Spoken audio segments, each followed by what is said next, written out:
বাম দলের রাজনীতিবিদরা একত্রিত হয়ে সরকার উৎখাতের ষড়যন্ত্র করছে এমন মন্তব্য প্রধানমন্ত্রী শেখ হাসিনার।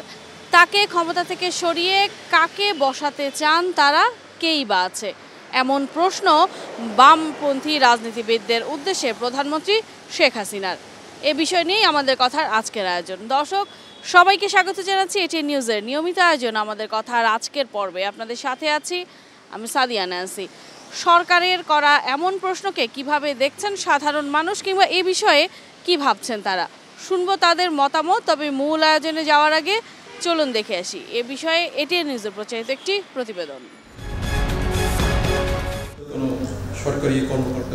বৃহস্পতিবার সকালে গণভবনে প্রধানমন্ত্রী শেখ হাসিনার থাইল্যান্ড সফর পরবর্তী এই সংবাদ সম্মেলনে তার কাছে প্রশ্ন, কঠোর নির্দেশ দিয়েও উপজেলা নির্বাচনে মন্ত্রী এমপিদের স্বজনদের প্রার্থী হওয়া ঠেকানো গেল না কেন? পারিবারিক ফর্মুলা কি?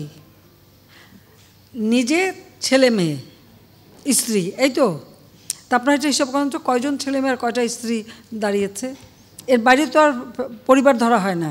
হ্যাঁ, আমি বলেছি এটা কারণ হচ্ছে আমরা চাচ্ছি ইলেকশনটা, আমাদের কথা হচ্ছে ইলেকশনটা প্রভাব মুক্ত যেন হয়, প্রভাব মুক্ত যেন হয়, মানুষ যেন স্বাধীনভাবে ভোটটা দিতে পারি। তবে হ্যাঁ, এটা ঠিক যে হয়তো এক জায়গায় বউকে দিল, আর এক জায়গায় ছেলেকে দিল, আর এক জায়গায় এগুলি আসলে ঠিক না। কর্মীদেরও মূল্যায়ন করা উচিত। অতি বাম ও অতি ডানরা এক হয়ে সরকার উৎখাতের ষড়যন্ত্র করছে। গত কিছুদিন ধরেই এমন কথা বলছেন প্রধানমন্ত্রী নিজেই। এই সংক্রান্ত এক প্রশ্নের উত্তরে শেখ হাসিনাও পাল্টা প্রশ্ন করলেন, তাকে উৎখাত করতে পারলে কে ক্ষমতায় আসবে? এটা কি তারা ঠিক করতে পেরেছে?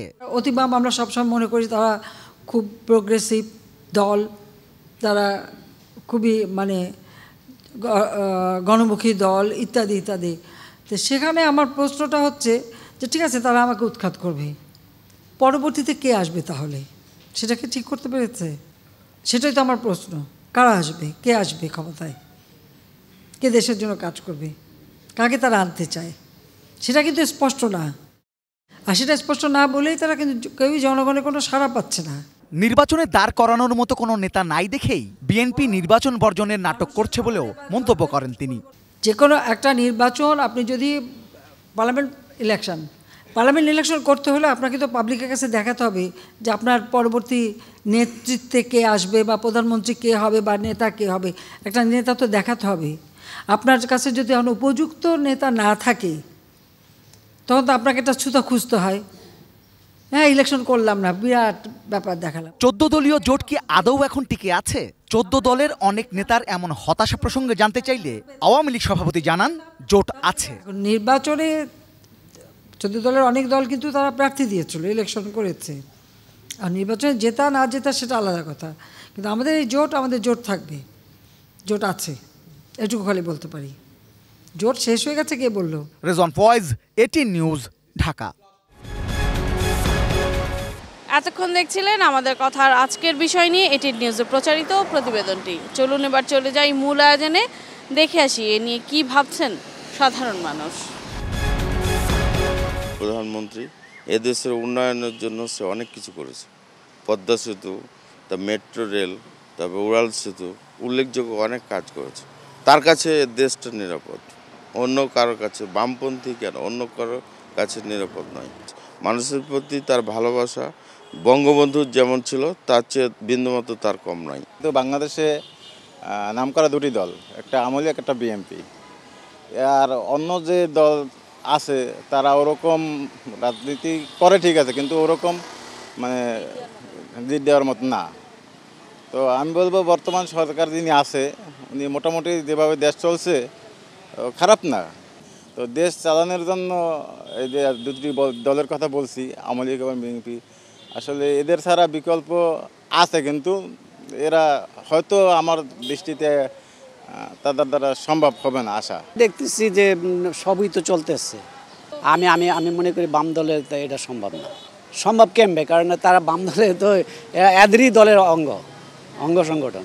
তো এরা সরকার যেভাবে চালাইতেছে তারাও তো এটা সহযোগিতাই করতেছে। আবার আর কীভাবে তারা আবার কীভাবে চালাবে? আমার দৃষ্টিকোণ থেকে বর্তমান সরকার দেশকে উন্নয়ন থেকে উন্নয়নের দিকে নিয়ে যাচ্ছে। বর্তমান প্রধানমন্ত্রীর বিকল্প বর্তমানে কোনো নেতা আমি মনে করি না। বাম দল রাজনীতি করে, কিন্তু তাদের দেশ চালানোর মতো কোনো যোগ্যতা তাদের বর্তমানে আমি দেখছি না আমার যুক্তিতে। নেতা আছে কিন্তু আমার একটা যোগ্য নেতা নাই। সরকার উৎখাত করে কাকে ক্ষমতায় আনতে চান? বাম নেতাদের প্রতি প্রধানমন্ত্রী শেখ হাসিনার প্রশ্ন। এই নিয়ে কি ভাবছে গোপালগঞ্জের সাধারণ মানুষ? চলুন জেনে আসি গোপালগঞ্জের সাধারণ মানুষের মতামত।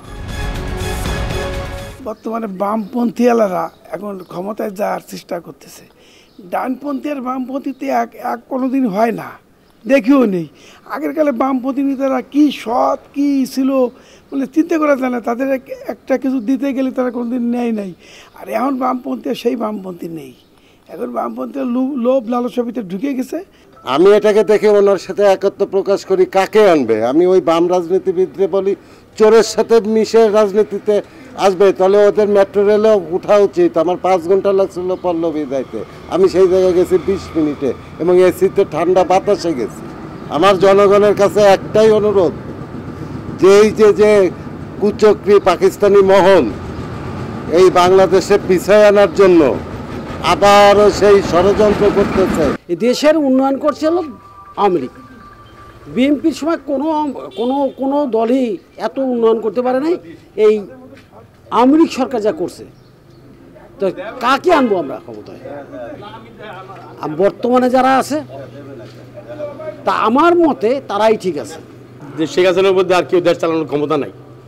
আর সুন্দর চলছে, আরও 10 বছর চালাক, দেশ আরও উন্নত হয়ে যাবে আশা রাখি। আমি চাই, অন্য কোনো সরকারের উপরে আমার কোনো আস্থা নাই।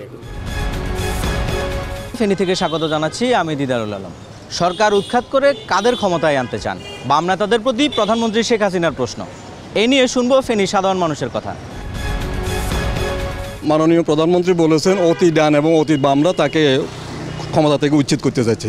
আমার কথা হচ্ছে যে উচ্ছেদের প্রশ্ন আসবে কেন? উচ্ছেদ করার প্রয়োজন হবে কেন? উনি যদি জনগণকে ভোটাধিকার দিয়ে দেয়, জনগণকে তাদের ভোটের অধিকার দিয়ে দিলে অটোমেটিক জনগণই চিন্তা করবে তারা পরবর্তী সরকার কে করবে, পরবর্তী সরকার প্রধান কাকে করবে। তারা নিজেরাও জানে না তারা সরকারকে উৎখাত করা কাকে ক্ষমতা আনতে চায়। তারা সবসময় কিন্তু এই সরকারের বিরুদ্ধে লেগে আছে। তারা সরকারের যে ভালো কাজগুলো করে তারা সেগুলো চোখে দেখে না, তারা দেখলেও দেখে না। তারা সবসময় সরকারের বিরুদ্ধে লেগে থাকে। বাম দল দেখছেন সারা বছর বাম দলের রাজনীতি করে, তারা বিগত 50 বছর তাদের রাজনীতি কোনো গুণগত পরিবর্তন করতে পারে নাই। তারা সব সরকারের সময় সমালোচনা করে উঠে, আসলে তারা সরকারের কোনো উন্নয়ন দেখে না। এতক্ষণ শুনছিলেন সাধারণ মানুষের ভাবনা, আর এরই সাথে শেষ করছি আমাদের কথার আজকের আয়োজন। দেখা হবে অন্য কোনো দিন অন্য কোনো গুরুত্বপূর্ণ বিষয় নিয়ে সাধারণ মানুষের মতামত তুলে ধরার চেষ্টা করব আপনাদের সামনে। সে পর্যন্ত এতক্ষণ যারা সঙ্গে ছিলেন তাদের সবাইকে ধন্যবাদ জানিয়ে আজকের মতো আপনাদের কাছ থেকে বিদায় চেয়ে নিচ্ছি। আমি সাদিয়া ন্যান্সি। সবাই ভালো থাকুন, সুস্থ থাকুন, চোখ রাখুন এটিএন নিউজের পর্দায়।